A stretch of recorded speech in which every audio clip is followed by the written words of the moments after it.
Sobat After Rest, balik lagi bersama gue Fadrina Evanalia. Langsung aja kita bakalan nge-review soal sesi praktis MotoGP Misano 2025. Ini tentunya bagi para fans Marc Marquez ini senang banget ya, karena di sesi praktis ini Marc Marquez berhasil menjadi posisi pertama. Kemudian yang kedua ada Marco Bezzecchi, ketiga ada Franco Morbidelli. Nah, langsung aja kita lihat bagaimana catatan-catatan waktu dari beberapa pembalap ini. Nah, kalau kita lihat di posisi pertama, ini ada Marc Marquez. Ini catatan waktunya 1 menit 30,480 detik. Dan kemudian ada Marco Bezzecchi di posisi kedua. Ini catatan waktunya 1 menit 30,6 detik. Atau gapnya ini 0,147 detik dari Marc Marquez. Kemudian ada Franco Morbidelli dari VR46 Racing Team. Ini juga 1 menit 30,673 detik dengan gapnya bersama dengan Marc Marquez gitu ya di posisi pertama ada 0,193 detik dan Pecco Bagnaia ini di posisi keempat dengan catatan waktunya 1 menit 30,7 detik atau gapnya ini 0,23 ya dari Marc Marquez. Kalau khusus untuk Pecco Bagnaia sendiri memang ada improvement tersendiri ya dibandingin dengan MotoGP Catalunya beberapa waktu lalu. Karena di sini kelihatan banget memang di sesi free practice pertama Pecco Bagnaia belum improve tapi masih berada di posisi ke-11. Tapi kemudian di sesi praktisnya ini atau di Jumat siang ini juga ada improvement yang baik begitu ya dari Pecco Bagnaia. Kalau kita lihat waktu kemarin sebenarnya untuk khusus Pecco Bagnaia sendiri settingan motornya ataupun setup motornya mungkin ini kemungkinan ya teman-teman yang digunakan lagi di Catalunya. Jadi memang di Catalunya itu sejak race ya itu memang ada improvement dari Pecco Bagnaia sampai akhirnya itu pun mungkin juga akan dibawa sama Pecco Bagnaia di FP1 maupun di sesi praktis ini. Nah, apa yang diubah dari setup motor dari Pecco Bagnaia yaitu adalah swing arm motor EGP25 ini juga jadi lebih panjang dan tentunya kemarin Pecco Bagnaia juga bilang bahwa ada tangki bahan bakar yang lebih besar gitu ya terkait dengan ini supaya bisa traksi dari motornya itu lebih cepat dan juga lebih bagus. Oke, kemudian di posisi kelima ini ada Alex Marquez gitu ya, dengan 1 menit 30,75 detik dan ini catatan gapnya gitu ya, waktunya 0,27 detik. Jadi kalau misalkan kita lihat emang catatan waktunya tipis-tipis banget ya gitu. Dan di posisi keenam ini ada Juan Mir. Juan Mir juga tadi sempat crash, tapi kemudian karena di posisinya sudah di posisi 6 gitu dan nggak ada lagi para pembalap yang bisa mencatatkan waktunya, Juan Mir juga crash-nya tuh di akhir-akhir, saat mau sesi praktis berakhir gitu ya. Jadi dia masih bisa mempertahankan posisi di 6. Kemudian Luca Marini ini sempat berada di luar posisi 10 gitu. Tapi di titik-titik terakhir saat dari sesi praktis ini Luca Marini bisa langsung meloncat masuk ke 10 besar. Jadi di posisi ke-7. Kemudian juga ada di 9 ada Pedro Acosta. Di 10 ada Fabio Di Gia. Sebenarnya Fabio Di Gia ini juga bagus ya trennya gitu sejak di FP1 dan juga tadi di praktis. Tapi mungkin karena apa namanya para pembalap juga masing-masing yang lain juga catatan waktunya jadi baik gitu ya. Kemudian juga Fabio Dia harus harus berada di posisi ke-10. Kemudian ada Johan Zarco di posisi ke-11. Ada Fabio Quartararo yang awal-awalnya ini bagus ya di sesi FP1. Kemudian juga di sesi praktis dia apa sempat berada di depan gitu ya atau di bagian, baris depan, tapi kemudian mungkin ada catatan waktunya juga yang akhirnya ke-lap ataupun kebalap gitu ya sama, pembalap-pembalap lain sampai akhirnya dia harus berada di posisi 12. Brad Binder di posisi ke-13, Maverick Viñales yang kemungkinan masih, cedera gitu ya, pemulihan pasca cedera, ini berada di posisi ke-14. Raul Fernandez ini di posisi ke-15, kemudian juga ada Jack Miller di posisi 16, Enea Bastianini 17, Fermin Aldeguer ini 18, Augusto Fernandez yang pakai V4 ini di posisi 19, catatan waktunya 1 menit 31,8 1,678 detik atau lebih besar itu ya, atau lebih lambat lah 1,198 detik dari Marc Marquez. Memang kalau misalnya kita, ngomongin soal Yamaha V4 ya, ini juga masih dalam proses pengembangan, tapi nanti kita akan ngebahas lagi setelah ini ya teman-teman, kita ngebahas khusus dari Yamaha V4. Kemudian juga ada Alex Rins, ada Aya Ogura, dan juga Miguel Oliveira di posisi 22. Dan terakhir ini ada Somkia Chandra di posisi 23. Nah, ini kita lanjut dari klasifikasi dari data analisis dari MotoGP. Untuk top speed-nya sendiri, yang Marc Marquez ini berada di 298,3 gitu untuk kilometer per jamnya. Ini berarti Marc Marquez belum full ya untuk mengerahkan speed-nya atau kecepatannya.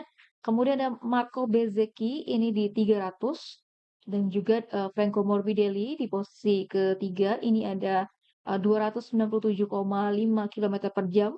Peko Bagnaia juga 298,3, ini juga top speed-nya sama dengan Marc Marquez. Kemudian ada Alex Marquez di 295,8 kilometer per jam. Ada Juan Mir 299,1 kilometer per jam. Dan Luca Marini. Kemudian juga ada Pedro Acosta gitu yang di batas ataupun di sekitaran 300 kilometer per jam. Kalau misalkan kita lihat gitu untuk di free practice pertama, tadi untuk top speed dari Marc Marquez sendiri ini sudah di 300 kilometer per jam. Jadi kalau bisa dibilang sebenarnya Marc Marquez ini belum nge-push banget ya, belum ngetop speed banget gitu karena top speed di FP1 itu dia mencapai 300 kilometer per jam. Nah, selanjutnya kita ke data chronological analysis performance-nya. Kalau kita lihat gitu untuk Marc Marquez sendiri dia pakai bannya ban depan medium, kemudian ban belakangnya itu juga medium, teman-teman. Kemudian untuk Marco Bezzecchi ini pakai bannya dia di ban depan medium, kemudian di ban belakangnya soft. Jadi ini beda ya sama Marc Marquez yang tadi yang medium-medium. Kalau Marco Bezzecchi dia pakai medium soft. Nah, kemudian untuk Franco Morbidelli, ini Franco Morbidelli dia pakai ban depannya medium dan ban belakangnya soft. Settingan ban seperti Marco Bezzecchi gitu ya, medium soft. Dan kemudian kalau kita lihat Pecco Bagnaia ini pakai medium-medium, ini settingan motornya juga sama kayak Marc Marquez medium-medium. Dan kalau kita lihat untuk Alex Marquez ini juga sama kayak Marc Marquez dan juga Pecco Bagnaia dia pakai medium-medium. Nah, kalau tadi tuh secara keseluruhan dari sesi praktis MotoGP Misano 2025, memang Marc Marquez ini kelihatan kuat banget ya teman-teman. Dan apalagi ketika memang apa ya, Marc Marquez itu tipenya orang yang bisa ngasih feedback, ngasih input dan juga ngasih insight ke timnya. Tadi kelihatan banget ketika Marc Marquez udah melahap putaran demi putaran gitu, kemudian juga dia masuk ke pit lane dan juga masuk ke box dari tim Ducati, itu kelihatan banget Marc Marquez bisa apa ya, berekspresi gitu ya, pakai gerakan tubuhnya menjelaskan kepada timnya bagaimana sih ketika dia menikung, ketika dia berada di corner dan juga masuk ke corner speed ataupun ke corner entry gitu ya, kemudian juga di exit corner seperti apa, itu benar-benar dijelasin sama Marc Marquez ke Rigamonti, kru chiefnya dan juga ada Gigi Dalikna di situ. Jadi Gigi Dalikna juga paham betul apa yang sebenarnya dirasakan oleh Marc Marquez, kemudian juga apa yang menjadi feedback dari Marc Marquez. Oh iya, tapi juga ada update dari Honda. Ini ada di motornya Luca Marini gitu ya. Luca Marini di motornya ini ada update aero belakang dan juga knalpot dari motor Hondanya Luca Marini gitu. Ini juga ada update terbarunya. Nah, informasi tambahan soal Yamaha V4, ini Yamaha menargetkan bakalan mengetes lagi Yamaha V4 ataupun mesin V4-nya di wildcard nanti di MotoGP Sepang 2025. Ini di MotoGP Malaysia ya, tapi bukan di Motegi ataupun di MotoGP Jepang. Karena ini Yamaha pengen mengetes gitu ya mesin dari V4 ini di kondisi yang ekstrim. Kalau kita tahu kan memang MotoGP ataupun di sirkuit Sepang sendiri di Malaysia itu memang ekstrim banget alias panas banget. Makanya ini Yamaha ingin mencoba gitu ya, Yamaha mesin dari V4 ini bisa nggak dengan adanya kondisi yang memang panas banget gitu. Nah, alasan Yamaha gitu ya sekaligus untuk mengetes V4 dengan uh, project ataupun program wildcard gitu. Sekaligus ini juga karena memang nggak punya banyak waktu untuk mengetes, mesin V4 ini di berbagai lintasan gitu. Jadi memang udah sekalian aja deh bawa pembalap wildcard gitu. Dan ini juga tentunya untuk berusaha mengumpulkan informasi sebanyak mungkin terkait dengan hasil mesin V4 ini. Dan kenapa sih, Fabio Quartararo, kemudian Alex Rins, kemudian Jack Miller, dan juga Miguel Oliveira nggak pakai aja langsung gitu ya, pakai mesin V4 gitu, untuk sekalian aja coba langsung. Tapi ini nggak bisa teman-teman, ini pun juga terkait dengan, restriksi, homologasi, dan juga, konsesi gitu ya dari Yamaha sendiri di MotoGP. Karena dari sepanjang musim, tahun 2025 ini Yamaha udah 2 kali menghomologasi, dan menggunakan 2 aerodinamika dan juga gearbox-nya. Jadi dia udah nggak punya kuota lagi nih Yamaha untuk, mengubah atau pakai yang baru gitu aerodinamika maupun dari mesin yang V4 ini. Jadi memang udah sesuai dengan konsesi dan juga restriksinya seperti apa. Makanya, Quartararo, Alex Rins, Jack Miller, dan juga Miguel Oliveira itu udah dihomologasi, motor-motornya, jadi mereka nggak bisa lagi pakai yang baru gitu, khusus untuk yang mesin V4.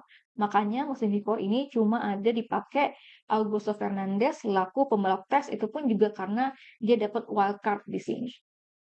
Nah, selain juga karena adanya tadi ya konsesi dan juga restriksi dari homologasi, ini kenapa 4 pembalap Yamaha nggak pakai, mesin V4, karena mesin V4-nya ini juga baru ada 2, ya, jadi baru ada 2 motor yang pakai mesin V4. Ini pun dua-duanya sudah dipakai sama Augusto Fernandez, sekaligus juga dia yang mengembangkan motornya dan dia yang juga membalap gitu ya di wildcard ini. Jadi memang nggak punya stok lagi untuk Yamaha motornya pakai mesin V4. Nah, untuk hasil keseluruhannya, tadi ya kita tahu siapa-siapa aja para pembalap yang masuk ke kualifikasi kedua, yaitu ada Marc Marquez, Marco Bezzecchi, ada Morbidelli, Pecco Bagnaia yang akhirnya ya langsung masuk ke kualifikasi kedua setelah 2 seri sebelumnya ya di Barcelona, Catalunya dia harus di kualifikasi pertama dulu gitu. Kemudian juga ada Alex Marquez yang di posisi masuk ke kualifikasi kedua, ini juga ada Juan Mir juga ini lumayan bagus karena dia bisa langsung masuk ke kualifikasi kedua. Ada Luca Marini juga, Jorge Martin juga yang improve, termasuk improve ya dengan pakai Aprilia, kemudian ada Pedro Acosta dan juga Fabio Di Gia. Oke, segitu dulu teman-teman untuk review sesi praktis MotoGP Misano 2025. Nanti akan gue bikinin juga review terkait dengan besok ya, dari sesi kualifikasi pertama, kualifikasi kedua, dan juga apa sebenarnya omongan atau pernyataan dari para pembalap di media Scrum. Jadi segini dulu teman-teman, bye-bye semuanya.